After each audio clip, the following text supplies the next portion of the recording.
Orang yang dari kecilnya dipaksa mandiri dan terbiasa hidup susah, jiwanya pasti kuat serta punya hati yang keras dan tekad yang sulit untuk digoyahkan.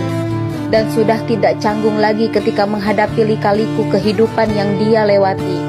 Karena kerasnya kehidupan sudah menjadi santapan sehari-hari. Semangat orang hebat.